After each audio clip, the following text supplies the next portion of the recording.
ಈಗ ಯಾವ ರೀತಿಯಾಗಿ ಮುಂದಿನ ಹೋರಾಟ ಇರ್ತೈತಿ ಮತ್ತು CM ರಾಜೀನಾಮೆಗೆ ಒತ್ತಾಯ ಮಾಡ್ತಾನೆ ಬಂದಿದ್ರಿ. ಈಗ ಕೋರ್ಟ್ನಲ್ಲಿ ಏನು ತೀರ್ಪು ಆಗ್ತದೆ ಅಂಥೇಳಿ ಎಲ್ಲರೂ ಸಾರ್ವಜನಿಕವಾಗಿ ಭಾಳಷ್ಟು ಚರ್ಚೆ ಆಗ್ತಾಯಿತ್ತು. ಸಾರ್ವಜನಿಕ ವಲಯದಲ್ಲಿ ಭಾಳ ಕುತೂಹಲ ಇತ್ತು. ಮತ್ತು ನಾ ಹಿಂದೆ ಹಲವಾರು ಸಂದರ್ಭದಲ್ಲಿ ಹೇಳಿದ್ದೀನಿ, ಸನ್ಮಾನ್ಯ ರಾಜ್ಯಪಾಲರು ಏನೋ ಒಂದು ನಿರ್ಧಾರ ಕೈಗೊಂಡಿದ್ದಾರೆ, ಆಜ್ಞೆ ಮಾಡಿದ್ದಾರೆ, ಅದನ್ನು ವಿದಿನ್ ಲೀಗಲ್ ಪರ್ವಿ ಒಳಗೆ ಇದೆ ಅನ್ನುವಂಥದ್ದು ನಾನು ಭಾಳ ಸಲ ಹೇಳಿದ್ದೆ. ನಾನು ಆ್ಯಸ್ ಎ ಅಡ್ವೊಕೇಟ್ ಆಗಿಯೂ ಹೇಳಿದ್ದೆ ನಾನು. ಈಗ ಅದನ್ನು ಸುಪ್ರೀಂ ಕೋರ್ಟವರು ಎತ್ತಿ ಹಿಡಿದಿದ್ದಾರೆ.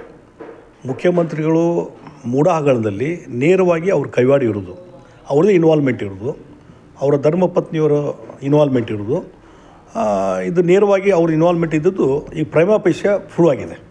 ಈಗ ಹೈಕೋರ್ಟಿನ ತೀರ್ಪಿನಲ್ಲಿ ಸಹಿತ ಪ್ರೈಮಾ ಫೇಶಿಯ ಇದ್ರ ಬಗ್ಗೆ ಅವರು ಅದು ಪ್ರೂವ್ ಆಗಿದ್ದರಿಂದಲೇ ಬಹುಶಃ ಅವರು ಅದನ್ನು ಎತ್ತಿ ಹಿಡಿದಿದ್ದಾರೆ ಅನ್ನುವಂಥ ಮಾತ್ರ ಹೇಳ್ತೀನಿ.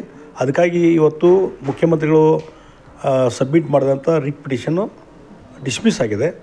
ಮತ್ತು ಸನ್ಮಾನ್ಯ ರಾಜ್ಯಪಾಲರು ಏನೊಂದು ಆಜ್ಞೆ ಮಾಡಿದರು ಪ್ರಾಸಿಕ್ಯೂಷನ್ಗೆ ಸ್ಯಾಂಕ್ಷನ್ ಮಾಡಿದಂಥದ್ದು ಇನ್ವೆಸ್ಟಿಗೇಷನ್ಗೆ, ಅದನ್ನು ಎತ್ತಿ ಹಿಡಿಯುವಂಥ ಕೆಲಸ ಇವತ್ತು ಹೈಕೋರ್ಟ್ನವ್ರು ಮಾಡಿದ್ದರಿಂದ ಇವತ್ತು ಮುಖ್ಯಮಂತ್ರಿಗಳು ಏನು ಇಲ್ಲಿವರೆಗೆ ವಾದ ಮಾಡ್ತಿದ್ರು, ಅವ್ರ ಪರವಾಗಿ ವಕೀಲರು ಏನು ವಾದ ಮಾಡ್ತಿದ್ರು, ಅದಕ್ಕೆ ಹಿನ್ನಡೆ ಆಗಿದೆ. ಅದಕ್ಕಾಗಿ ನಾವು ಇನ್ನು ಮುಂದೆ ಹೈಕೋರ್ಟ್ ಆರ್ಡರ್ ಪ್ರಕಾರ ಮತ್ತು ರಾಜ್ಯಪಾಲರ ಒಂದು ಡೈರೆಕ್ಷನ್ ಪ್ರಕಾರ ಈಗ ಇನ್ವೆಸ್ಟಿಗೇಷನ್ ಸ್ಟಾರ್ಟ್ ಮಾಡಬೇಕಾಗುತ್ತೆ. ಇನ್ವೆಸ್ಟಿಗೇಷನ್ ಸ್ಟಾರ್ಟ್ ಮಾಡಬೇಕಾದ್ರೆ ಇವತ್ತು FIR ಫೈಲ್ ಮಾಡಬೇಕಾಗ್ತದೆ. ಒಬ್ಬ ಮುಖ್ಯಮಂತ್ರಿಗಳ ಮೇಲೆ FIR ಫೈಲ್ ಆಗಿ ಇನ್ವೆಸ್ಟಿಗೇಷನ್ಗೆ ಅವಕಾಶ ಸಿಕ್ಕಾಗ ಒಂದು ನೈತಿಕ ಹೊಣೆ ಹೊತ್ತು ಮುಖ್ಯಮಂತ್ರಿಗಳು ರಾಜೀನಾಮೆ ಕೊಡಬೇಕಾಗ್ತದೆ. ಹೀಗಾಗಿ ಆ ಕೆಲಸವನ್ನು ಮುಖ್ಯಮಂತ್ರಿಗಳು ಮಾಡಿದರೆ ಅವ್ರಿಗೆಲ್ಲರೂ ಬೇಷ್ ಅಂತಾರೆ. ಆದರೆ ಇದನ್ನು ಬಿಟ್ಟು ಒಂದು ಬಂಡತನ ತೋರಿಸಿ ನಾನು ರಾಜೀನಾಮೆ ಕೊಡೋದಿಲ್ಲ, ಇದ್ರ ಮೇಲೆ ಅಪೀಲ್ ಮಾಡ್ತೀನಿ. ಅಪೀಲ್ ಮಾಡೋಕ್ಕೆ ನಿಮಗೆ ಅಧಿಕಾರ ಇದೆ, ಸುಪ್ರೀಂ ಕೋರ್ಟ್ ಮಾಡೋ ಹೋಗ್ಲಿಕ್ಕೂ ನಿಮಗೆ ಅಧಿಕಾರ ಇದೆ, ಇಲ್ಲ ಅಂತ ಹೇಳೋದೇ ಇಲ್ಲ. ಆದರೆ ಅಲ್ಲಿ ಹೋದ ಮೇಲೆ ಅಲ್ಲಿ ಏನು ನಿರ್ಧಾರ ಆಗ್ತದೆ ಅದಕ್ಕೆಲ್ಲ ಬೈಂಡಿಂಗ್ ಆಗ್ತದೆ. ಆದರೆ ಈಗ ಇನ್ವೆಸ್ಟಿಗೇಷನ್ ಸ್ಟಾರ್ಟ್ ಆದಮೇಲೆ ನೀವು ಮುಖ್ಯಮಂತ್ರಿ ಸ್ಥಾನದಲ್ಲಿ ಮುಂದುವರಿಲಿಕ್ಕೆ ಸಾಧ್ಯನೇ ಇಲ್ಲ. ನಿಮ್ಮ ಕೈ ಕೆಳಗೆ ಕೆಲಸ ಮಾಡುವಂಥ ಅಧಿಕಾರಿಗಳು ಯಾವ ರೀತಿ ಇನ್ವೆಸ್ಟಿಗೇಷನ್ ಮಾಡಲಿಕ್ಕೆ ಸಾಧ್ಯತೆ? ಆ ಹಿನ್ನೆಲೆಯಲ್ಲಿ ಒಂದು ಇಂಪಾರ್ಷಿಯಲ್ ತನಿಖೆ ಆಗಬೇಕಂದ್ರೆ ತಕ್ಷಣವೇ ನೀವು ರಾಜೀನಾಮೆ ಕೊಡಬೇಕು ಅನ್ನೋಂಥ ಒತ್ತಾಯವನ್ನು ಮಾಡ್ತೀನಿ.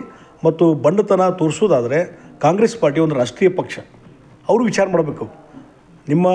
ನಿಮ್ಮ ರಾಷ್ಟ್ರೀಯ ಪಕ್ಷದ ಒಬ್ಬ ಮುಖ್ಯಮಂತ್ರಿ ಈ ರೀತಿ FIR ಫೈಲ್ ಆಗಿ ಇನ್ವೆಸ್ಟಿಗೇಷನ್ ನಡೆಯುವಂಥ ಸಂದರ್ಭದಲ್ಲಿ ಹೈಕೋರ್ಟ್ನಲ್ಲಿ ಅದು ಅಫೇಲ್ಡ್ ಆಗಿ ಇದೆಲ್ಲ ಇದ್ದಾಗೂ ಇವತ್ತು ಒಬ್ಬ ಮುಖ್ಯಮಂತ್ರಿ ಕಾಂಗ್ರೆಸ್ ಪಾರ್ಟಿ ಮುಖ್ಯಮಂತ್ರಿ ರಾಜೀನಾಮೆ ಕೊಡೋದಿಲ್ಲ ಅಂದರೆ ಇವತ್ತು ಕಾಂಗ್ರೆಸ್ ವರಿಷ್ಠರು ಇದನ್ನು ಭಾಳ ಗಂಭೀರವಾಗಿ ತೆಗೆದುಕೊಳ್ಬೇಕಾಗ್ತದೆ.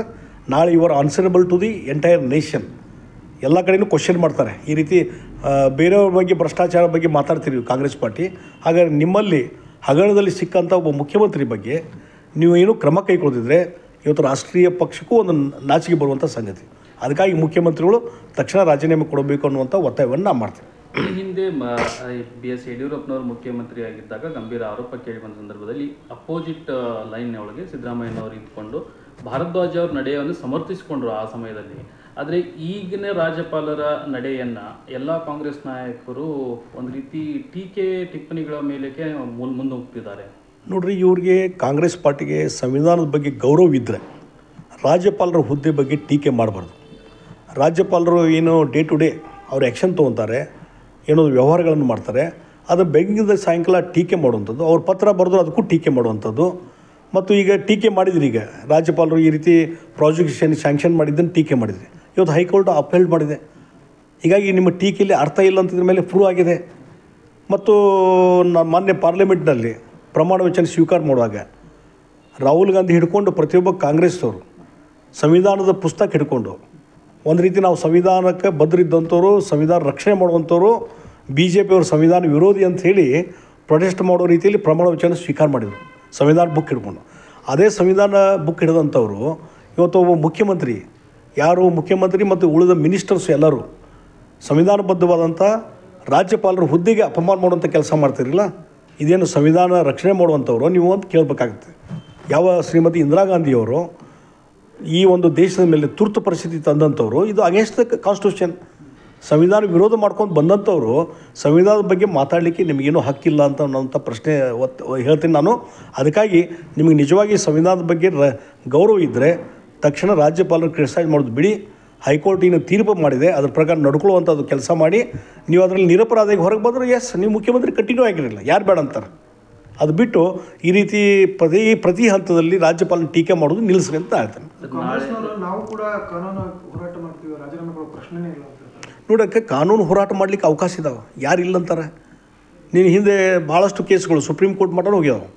ರಾಜ್ಯಪಾಲರು ಮಾಡಿದಂಥ ಆಜ್ಞೆಗಳ ಬಗ್ಗೆ ಸುಪ್ರೀಂ ಕೋರ್ಟ್ನಲ್ಲಿಯೂ ಚಾಲೆಂಜ್ ಮಾಡಿದ್ದಾರೆ. ಅಲ್ಲಿ ಚಾಲೆಂಜ್ ಮಾಡಿರಿ ಯಾರೂ ಬೇಡೋದಿಲ್ಲ, ನೀವು ರಾಜೀನಾಮೆ ಕೊಟ್ಟು ಚಾಲೆಂಜ್ ಮಾಡಿರಿ. ನೀವು ಚಾಲೆಂಜ್ ಮಾಡೋದು ಬೇಡ, ಅಪೀಲ್ ಮಾಡೋದು ಬೇಡ ಅಂತ ನಾವು ಹೇಳೋದಿಲ್ಲ. ಆದರೆ ರಾಜೀನಾಮೆ ಕೊಟ್ಟು ಮುಂದಿನ ಪ್ರೊಸೆಸ್ ಮಾಡಿರಲ್ಲ, ಯಾರು ಬೇಡ ಅಂತಾರೆ. ಅದನ್ನು ಮಾಡ್ಲಿಕ್ಕೆ ತಯಾರಿಲ್ಲ. ಒಂದು ಬಂಡತನ ತೋರಿಸೋದು ಮತ್ತು ಒಂದು ರಾಷ್ಟ್ರೀಯ ಪಕ್ಷದ ಈ ರೀತಿ ನೀತಿ ಸರಿಯಲ್ಲ ಅಂತ ನಾನು ಹೇಳ್ತೀನಿ. ನೋಡಿರಿ, ರಾಜೀನಾಮೆ ಕೊಡದಿರೋ ಜನರ ಬಳಿಗೆ ಹೋರಾಟಕ್ಕೆ ಹೋಗ್ಬೇಕಾಗತ್ತೆ. ಈಗ ಕಾನೂನು ಹೋರಾಟ ಮಾಡಿದ್ರು ಫೇಲ್ ಆಗಿದೆ ಮತ್ತು ಜನರ ಕೋರ್ಟಿಗೆ ಹೋಗ್ಬೇಕಾಗತ್ತೆ, ಜನರ ನ್ಯಾಯಾಲಯಕ್ಕೆ ಹೋಗ್ಬೇಕಾಗತ್ತೆ. ಭಾರತೀಯ ಜನತಾ ಪಾರ್ಟಿ ಇನ್ನು ಜನರ ಬಳಿಗೆ ನ್ಯಾಯ ಕೇಳಿಗೆ ಹೋಗ್ತೀವಿ. ಇಂಥ ಮುಖ್ಯಮಂತ್ರಿ ಇದ್ದಾನೆ, ಈ ರೀತಿ ಮೂಢ ಹಗರಣ ಆಗಿದೆ, ಒಂದು ವಾಲ್ಮೀಕಿ ಕಾರ್ಪೊರೇಷನ್ ಹಂತದಲ್ಲಿ ಹಗರಣ ಆಗಿದೆ, ಇಷ್ಟು ನೂರಾರು ಕೋಟಿ ಸಾವಿರಾರು ಕೋಟಿ ಹಗರಣ ಆದಾಗೂ ಸಹಿತ ನಾಚಿಗೆ ಮಾನ ಮರ್ಯಾದೆ ಬಿಟ್ಟು ಇವತ್ತು ಮುಖ್ಯಮಂತ್ರಿಯಾಗಿ ಮುಂದುವರಿತೀನಿ ಅಂತೇಳಿ ಅಧಿಕಾರ ಲಾಲಿಸಿ ಈ ರೀತಿ ಮುಂದುವರಿಯುವಂಥದ್ದು ಆದರೆ ಜನ ದಂಗೆ ಹೇಳ್ತಾರೆ. ಹೀಗಾಗಿ ಜನರ ಬಳಿಗೆ ಹೋಗುವಂಥ ಕೆಲಸ ಭಾರತೀಯ ಜನತಾ ಪಾರ್ಟಿ ಮಾಡ್ತದೆ. ನಾಳೆ ಶಾಸಕಾಂಗ ಸಭೆ ಕರೆದಿದ್ದಾರೆ ಸರ್ CM ಅವರು. ಕರೀಲಿ, ಅದು ಅವ್ರಿಗೆ ಬಿಟ್ಟಂಥ ವಿಚಾರ. ಶಾಸಕಾಂಗ ಸಭೆಯನ್ನು ಕರೀಲಿ, ಕಾಂಗ್ರೆಸ್ ಮುಖಂಡರ ಜೊತೆ ಚರ್ಚೆ ಮಾಡಲಿ, ಅವರು ರಾಜೀನಾಮೆ ಕೊಟ್ಟು ಎಲ್ಲ ಚರ್ಚೆ ಮಾಡಲಿ.